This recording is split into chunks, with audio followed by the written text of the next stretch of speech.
Ngarang nungdangsi Khetrigao Kendrada Anoba Gunda ama Pogle Magi Maming je Sheikh Nur Hassan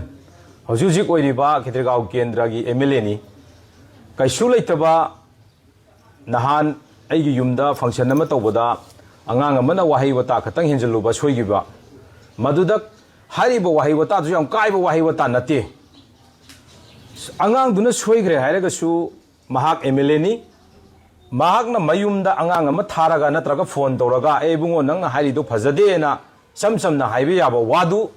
nungdangi pung tara taramdai adai duda mahak na mi puraga squad puraga yumda ahal ma leirini changaga mana tawriba mawong duda thangnabada karida yumduda pakhanaba yaudana kari thobuno kaidorobono haidana adumaina yamna aikoigi laikai duda tasengna yamna akiba ma phawongieba Ado mangonda sarkar na piriba power du sarkar na piriba skotu angang du kihanna ma season ribu potu madu mayam na chumene lobi brava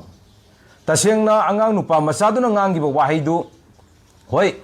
ay angang nupa masadu da nurasan gi jat mang na bangangu haidana aikoi kanamta na mangonda haigi bisu leike madu mahak na wahidu henjen gibo oiragasu angang du na lale hairagasu samsam na madu haina ba yaba wadu da mana tawriba treatment du mana tawriba treatment du madu tasengna lali ado aina ngasi Khetrigao Kendragi MLA Oiriba Sheikh Nur Hassan da hangningba wahang khara lei masigi pakum chumna pibiro tasengna Khetrigao Kendra da ahumlak thangna na ising chawgi basidi mioi kayama wahangi ba yum kayama thubjangi ba manchang kayama mangangi base low pari kaya mangangi basidi Sheikh Nur Hassan ikai ba phawbi dabra halal finance hariba halal finance ki makta sen mayam loksalu bagi ngasi manipur pumbada viral oiriba masidadi Sheikh Nur Hassan MLA se karigum makhan tagi kai bo phawbi dabra thabak loksan gani haidana department kaya gi sel loksalu bagi social media da ngahak litana viral oiribasi masidi Sheikh Nur Hassan ji ikai bo phawbi dabra ba mayamna ngangnari ba mayam se sidagi hendoktana mamangda 2022 gi election mamangda mangna vision Khetrigao waidana mana semgi baduguma vision Khetrigao do Madudai duda mana taugiba promise mayam magi laigidaba baba palla wasakhiba mahaki akoigi musalman gi islam gi khwaidagi sengraba ala palla wasakhiba madugumba mayam dudi Sheikh Nur Hassan ji ikai bo phobi dabraba angang mana ngangi ba wada tasengna mana yamna lale haidana mana mayumda salaga tawraga sengdon gi ba mi se sengdon gi ba do tasengna dudi yam ikai bo phobi ba taragadi Khetrigao Kendra sida sengna ai matamda company na semakpa company gi semaiba aikoigi lambi sorok mayam jida mana lepaga maming lauraga photo namaga aina sembani ana tharaga advertise tawri mayam dudi ikai bo phobi dabraba MLA amo ina sahi mari lerakpa matamda Khetrigao Kendra gi sieng yengadaba Khetrigao Kendra gi sieng yengadaba se mana yendada mingonda yelaliba dudi ma ikai bo phawdabraba Khetrigao Kendra gi administrative committee sema matamda mahaki member amata yarokidabdo Madi ikai badi phawdabraba tasengna hai matamda Khetrigao Kendra da mahaki wakarna mahaki prajana mahaki mathabakta Khergao da mina khongpakna kawrokibado MLA moina matamda da mai ikai bo phawdabraba kaisu leitaba meter masadu da mana migi mayumda sangaga tawriba tritan do adu sengna hai matamda akoidi karimta hainingde gunda amane na hainingeba adu ai wamta ka palauge ngasi nangi da selami ba angang mayam ama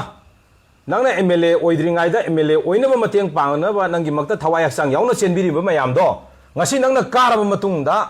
nangi nature khangakpadagi nangbu thado chakhibane jina sa khangjo ba makhoina sen pambo eram taragadi nangi nanakta leigidaba natro aigi nakta leibase sengna aigi da ngasi mayam ba moina laibasi karigumba khudong sage haibu khudong saba loge haibagi amata nateba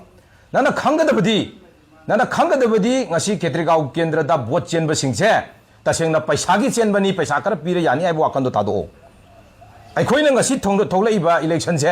tasengna ai matamda aikoi malaibak manipur se kanda yadi haibagi agenda amada tholokpani aduna ngasi aigi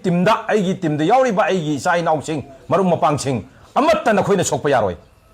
makhoi gi makta ai yama sauna lepi haibase na khoi kawgonoba na khoina tawribadu Sanathoi hariba angang duda tawe attack nateba aingonda tawbani aigi team da tawe attack neba aduna aina ngasi harisini